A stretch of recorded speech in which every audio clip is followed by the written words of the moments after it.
sama-sama tayo, ating ipaglaban ang gusto ng tao. Kahit siya ay walang pera, kung tayo'y mahal niya, tayo'y liligaya.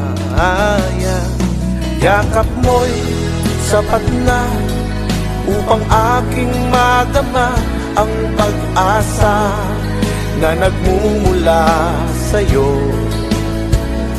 Isisigaw sa lahat kung ano ang aking nararamdaman, na ikaw ang gusto ko.